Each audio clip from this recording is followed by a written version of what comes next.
require California public schools to teach the historical accomplishments of gay men and lesbians passed the state legislature on Tuesday in what supporters call a first for the nation. 23 ABC.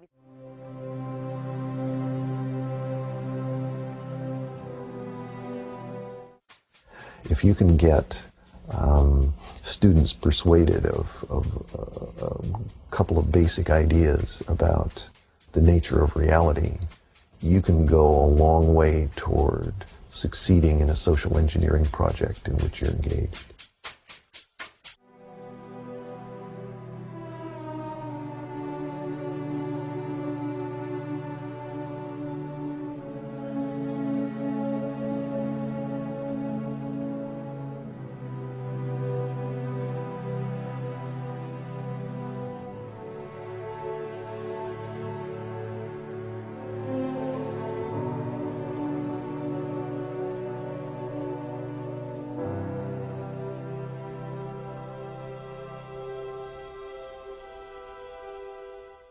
The beginning of 2005, our son Jacob was going into kindergarten, and he came home with a diversity book bag.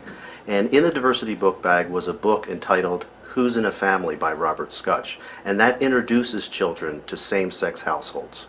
Now, wait a minute, let me be clear. Your son is in kindergarten. Yes. And he was given a book about homosexuality and marriage? Yes. After the diversity book bag came home, we realized that the intention of the administrators and teachers was to affirm these relationships and gay marriage in the minds of children.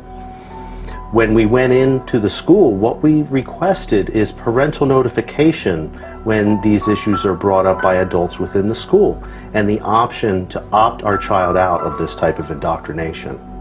Said we didn't think, number one, it was appropriate to discuss that with our 5-year-old, and that if we ever felt it was necessary to have that discussion with our son, we would choose the timing and the manner in which to discuss it with him. And then she said, well, she had checked with the administrators, and they had said that this was not a parental notification issue, and in fact that any adult in the school could discuss homosexual families and homosexual issues with our children. One of the reasons they give is they said same-sex marriage is legal in Massachusetts. Therefore, we can broach it anytime with your child. And when they are putting forward that it's equal, they're putting forward that it's a morally equal alternative and affirming it in the minds of children. Now, these are young, impressionable children, and they know very well that there are many parents that do not hold these beliefs. But irrespective of that, in an intolerant manner and in an aggressive manner, they are putting forward that we as parents do not even have the right to know what they're saying to our children.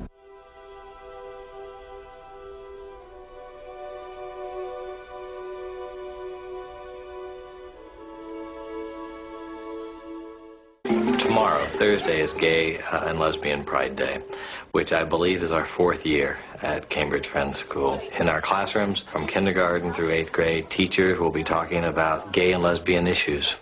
You talking a little bit about what you're going to do tomorrow at Gay and Lesbian Pride Day, and to raise any issues that might have come up in the classroom. I don't know, I guess for me, and I'm trying to be decisive. And I don't know what to do about this, but as a school, are we saying that the kids have to support this? I mean, I guess that's what it sounds like to me, that we're saying if a child comes from a background that says that homosexuality is not correct, are we telling that child that they're supposed to? This is what you're supposed to do? And I don't know if this works for you, but I think that we are asking kids to believe that this is right. I don't think that it's appropriate that values only be taught at home.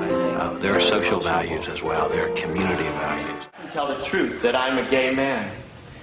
And that gives me so much more energy to be a better teacher, to be a better co-worker, and to be a better friend.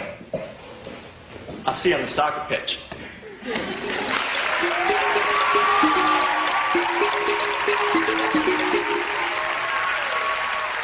Well, I think that it's good that a lot of teachers came out, because I think it's better to know somebody that's gay, and it makes you look at it in a different way. Because now you actually feel like you know what gay is all about, and like it isn't actually different than anybody else. Can you describe a little bit more what you meant by open-minded? Well, like if you're not very open-minded, it's like, you know, like, let's say there's like a new kind of vegetable or something, and if you're not very open-minded, then you won't try it, because you're not like, you know, like to try new things and stuff.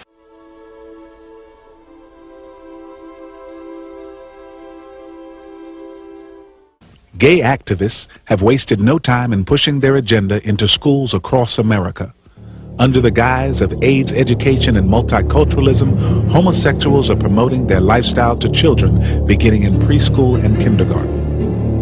Books such as Heather Has Two Mommies and Daddy's Roommate are currently being used in many private and public schools and libraries without the knowledge of parents. In addition, the playbook for kids about sex is being made available to elementary school children and gives specific instructions on various methods of masturbation. Michael Swift writes in Gay Community News, "We shall sodomize your sons, emblems of your feeble masculinity. We shall seduce them in your schools, in your dormitories, in your gymnasiums, in your locker rooms, in your sports arenas, in your seminaries, in your youth groups."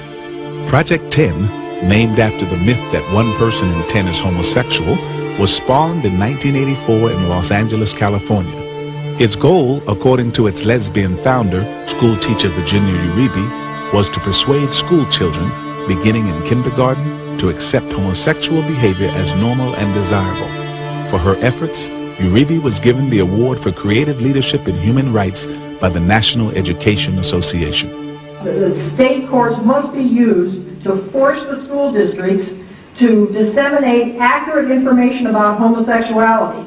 I mean, they need to hear, the kids need to hear this. They need to hear the latest scientific information on the subject of homosexuality, and that's something that all kids need to hear, not just gay and lesbian kids. Starting from kindergarten, again, and working its way all the way through high school. This idea of talking about it one time in high school, well, we know that doesn't work. We need to start tackling this at the very early ages. We're an organization of gay and lesbian teachers working against homophobia in schools. One of the things that sex education does in the public schools is to tell the kids that there is no difference between homosexual lifestyle and heterosexual lifestyle. The aim of that is basically to break down any type of what they would call prejudice against the homosexual lifestyle.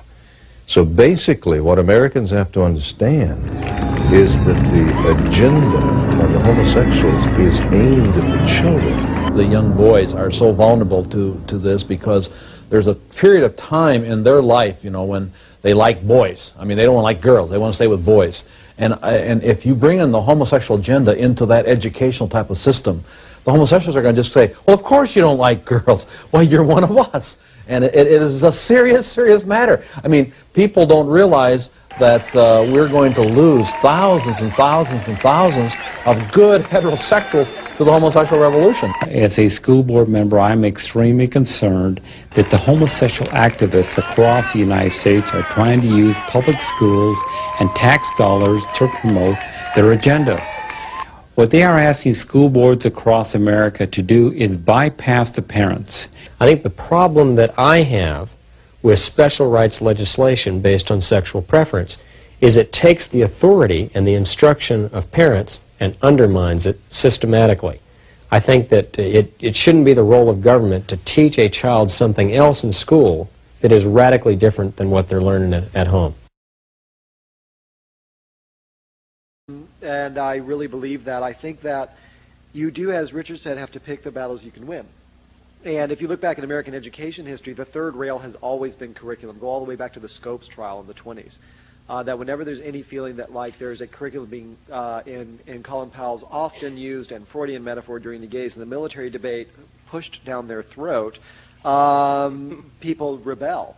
I think that we've made it very clear that our priority right now is to put in place protections for lesbian and gay students from harassment, protections for teachers from being fired, and to ensure the right of students to organize gay-straight alliances. That does not mean that I don't also want to see curriculum reform.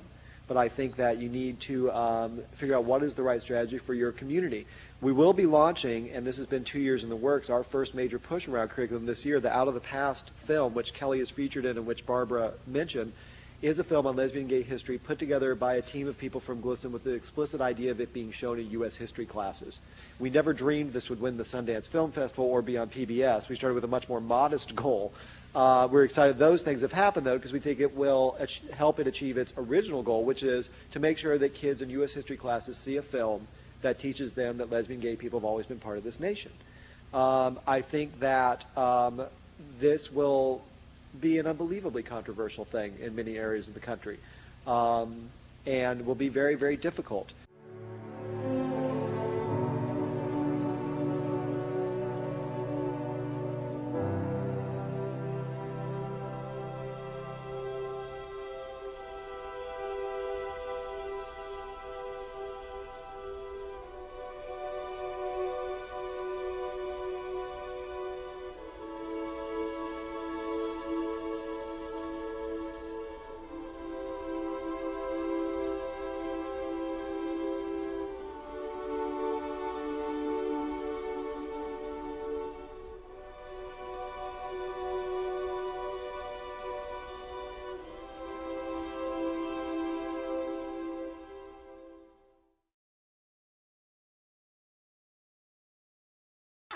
You scared me.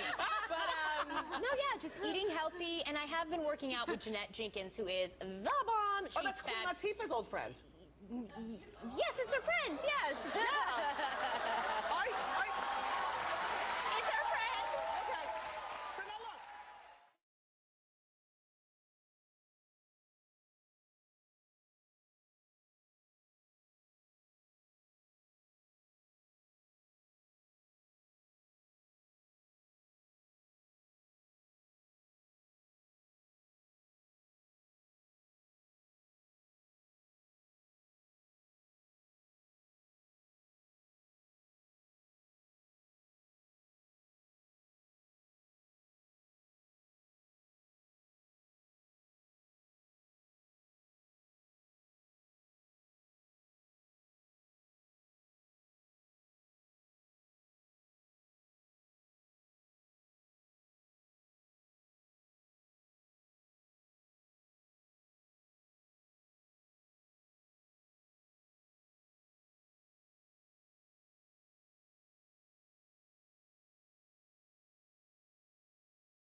Real concern that we should have? It just shows you how bankrupt all these arguments are against gay marriage. That they are trying so hard to find something. You saw it with the Supreme Court last week when they heard arguments about gay marriage, and they brought out all these ancient, debunked ideas.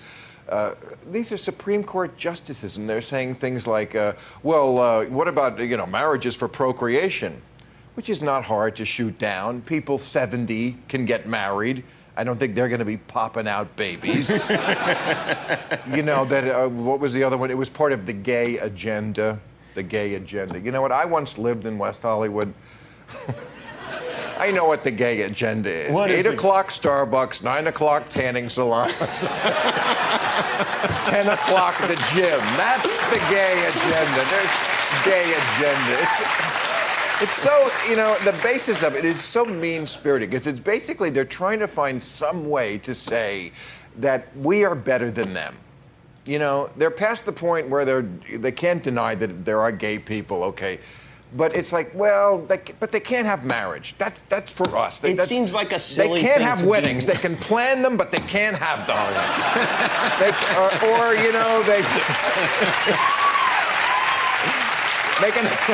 They can have weddings, but no cake. Yeah. They're going to have great weddings. And they won't eat cake probably at the weddings, too. Physical fitness is more important in the gay community. Oh. Don't you know it?